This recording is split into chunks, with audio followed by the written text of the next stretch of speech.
아니 도대체 이런 잡주를 어디서 기가 막히게 찾아오는 거야? 아니 도대체 무슨 잡주가 있는 보물섬이 있는 것인가? 예! 안녕하십니까 할러님들, 강화국입니다. 네, 지인이 종목 문의를 하면 참 난감하죠. 강화국가 A 종목에 대해서 어떻게 생각해? 개똥상사 알아? 개똥상사? 네, 그러면은 뭐를 답변할지 난감하죠. 저는 솔루션이 있습니다. 네, 저를 이제 주식 전문가로 아시는 분들이 가끔 이런 거를 물어보시죠. 개똥상사. 그거에 대해서 어떻게 생각하십니까?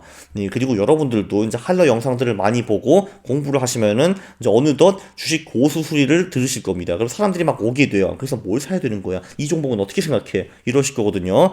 물론 답변은 사실은 이겁니다. 그걸 내가 어떻게 압니까가 답변인데 그렇게 하면 되게 성의 없어 보이잖아요. 그쵸? 만능 답변 수단을 알려드리겠습니다. 그런데 정말 신기하게 이 쥐인들이 가져오는 종목들은 공통점이 있습니다. 뭐 가끔 뭐 현대차, 삼성전자 이런 걸 갖고 오시는데, 네, 대부분의 경우에는 제가 이제 10년 동안 나름대로 계속 이런 이 A라는 종목, 개똥상사 어때? 이런 질문을 들으면서 제가 경험이 있죠.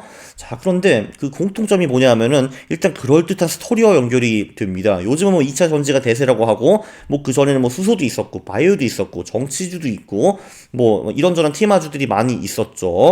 네, 그런데 정말 신기하게 도대체 이런 잡주들을 다 어디서 갖고 오는지, 그 중에서 흑자를 내는 기업들은 거의 없고요. 그리고 이제 밸류에이션 지표는 처참합니다. PBR가 10이고 펀은 있지도 않지, 적자니까. 뭐 이런 기업들이 굉장히 많거든요. 그래서 저는 이제 이 기업 처음 보는데 하면은 하면서 여기 이 사람들처럼 놀랍니다. fuck. 아니 도대체 이런 잡주를 어디서 기가 막히게 찾아오는 거야? 아니 도대체 무슨 잡주가 있는 보물섬이 있는 것인가? 이렇게 저는 깜짝 놀랍니다. 네, 최근에도 또 이런 주식이 저한테는 들어왔거든요. 선배님, 제 친구가 그러는데 혹시 이 주식 어떠냐고 한번 물어봐 달래요. 라고 해가지고 제가 찾아보니까 아니 재무제표를 아무리 뒤져봐도 안 나오는 거예요. 그러니까 지금 막 상장한 기업인 것 같아. 아무 재무제표 데이터가 없어요. 매출이 빵입니다. 그런데 이것도 뭐가 그 전기차인가 2차 전지가 그거랑 관계가 있어가지고 시가총액이 100억 불이더라고요. 이런 데 투자하면 안 됩니다. 자, 왜 그러냐 하면요. 그럼 저는 이렇게 말합니다. 저기요. 이 종목은 장기 투자에는 그렇게 어울리지 않는 것 같습니다.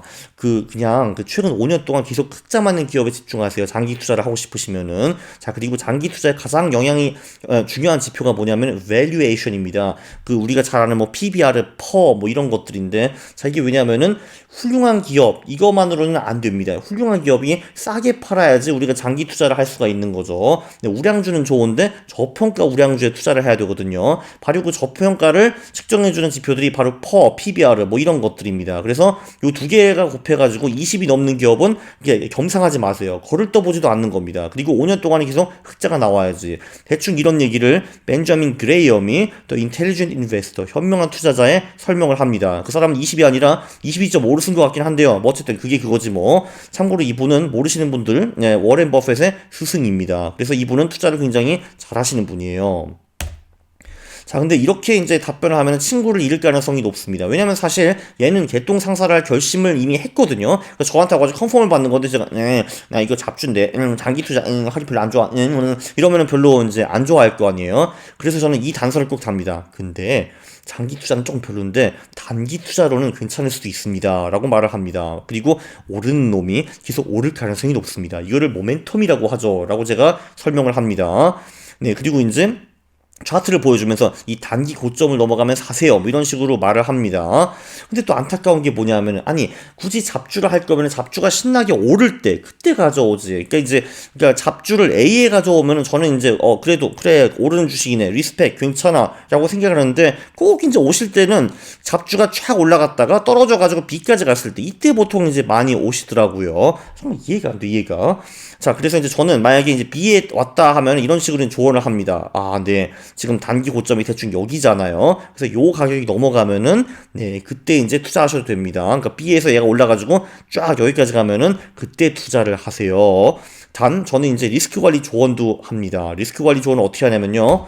자, 한번 망할 때 자산의 2% 이상 말아먹으면 안 되잖아요. 그러니까 자, 당신 주식 포트폴리오 그 자산의 맥시멈 20%만 투자를 하세요. 그리고 이제 고점에서 10% 떨어지면은 파세요라고 제가 설명을 드립니다. 자, 그러니까 우리가 주식을 10,000원에 샀어요. 근데 이제 10,000원에서 더 이상 올라가지 못하고 쭉쭉 떨어져가지고 9,000원까지 갔다. 그러면 우리가 팔면은, 자, 우리가 얼마를 잃습니까? 10%를 잃는 건 맞는데 우리가 총 자산 20%를 투자했기 때문에 20% 곱하기 10%는 2%. 그러니까 최대 우리는 2%만 잃을 수 있는 겁니다. 근데 또 얘가 갑자기 10,000원에서 9,000원으로 떨어지는 게 아니라 이제 잡주처럼 10,000원에서 15,000원으로 오를 수도 있잖아요. 그러면 좋습니다. 그럼 15,000원에서 10% 떨어진 13,500원에서 익절하면 되는 겁니다. 이렇게 하면 35% 버는 거죠. 제가 이제 늘 침 튀기면서 사기 전 언제 파는지 아는 게 가장 중요합니다. 라고 이제 하면서 이런 걸 설명을 드리는데요. 안타깝게도 아마 이제 저한테 주식을 이렇게 물어보신 분들은 이제 왕초보, 초보일 가능성이 높으니까 그거를 안 따라할 거를 제가 잘 알기는 하는데요. 근데 그건 내 책임 아니잖아요. 그쵸? 저는 분명히 설명드렸습니다. 언제 사야 되는지, 언제 팔아야 되는지, 왜 팔아야 되는지 설명을 분명히 드렸습니다. 이런데 관심 있으시면 이 터틀 트레이딩, 터틀의 방식 이런 거 굉장히 훌륭한 책이고요. 자, 왜 사기 전에 언제 파는지 아는 게 가장 중요하냐 이러면은 우리는 일단 돈이 들어가면 객관적으로 파악을 할 수가 이제 판단을 할 수가 없습니다. 그래서 우리는 원숭이로 변신해 웃기기 하게 되면에 이제 우리는 돈이 들어가기 전, 우리의 이성이 남아있는 그 순간인 매수 전에 언제 팔까, 그거를 먼저 이제 알아야 된다 이겁니다. 네, 우리 게임스톱도 사실 잡주거든요. 맨날 적자고 이런 기업인데, 자, 이런 애도 예를 들면 우리가 뭐 한 70%에 뭐 50%에 들어갔다고 칩시다. 그 잡주이긴 하지만, 자, 근데 얘가 촥 올랐어요. 347불까지 촥 갔습니다. 그러면은 10%를 뺀 310불 정도에서 익절을 하게 되겠죠. 그러면 우리는 6배를 버는 겁니다. 예, 잡주로 이렇게 돈 버는 거 분명히 가능합니다. 자, 요약.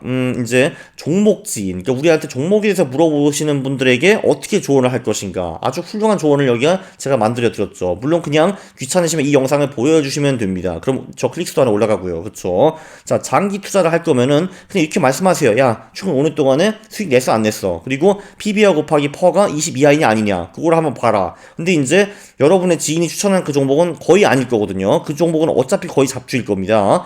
그래서 자, 여기서 또 중요한 건 뭐냐면 여러분이 초보면은 바로 이런 이유로 지인의 추천주를 사면 안 되는 겁니다. 대부분 지인들은 잡주를 들고 오거든요. 잡주 덥석 사가지고 10년 보유해봤자 마이너스 90%뭐 이런 겁니다. 네, 그런데 아무리 개슈레기 잡주도 단기 최고점이 뚫으면 모멘텀 때문에 매수할 가치가 분명히 있습니다. 아무리 잡주라도 계속 올라갈 수는 있는 거거든요. 최소한 단기적으로는. 장기 투자는 안 되겠지만 모멘텀이라는 게 있는 거 아닙니까? 단 최대 자산 20% 투자, 고점에서 10% 하락하면 매도. 자, 이 두 개만 지키면은 네, 아무리 잡주를 사도 여러분 자산에 큰 해가 미치지는 않는 겁니다. 네, 참고로 개잡주에 마르게 빠지게 되는 이유, 이런 영상도 있는데 한번 찾아보세요. 네, 참고로 저는 그레이엄처럼 가치 투자만 투자로 보는 사람은 아닙니다. 모멘텀이라는 것도 굉장히 중요하다고 생각하기 때문에 제가 장기 투자, 단기 투자 나눈 겁니다. 네, 참고로 다 아시겠지만 제 모든 영상을 요약한 사이트 그리고 할투 맵이 있습니다. 이 영상이 유익하셨다고 생각을 하시면은 구독을 해주시고 그리고 좋아요를 누르는 겁니다. 싫어요를 누르면 제가 매우 싫어합니다. 감사합니다.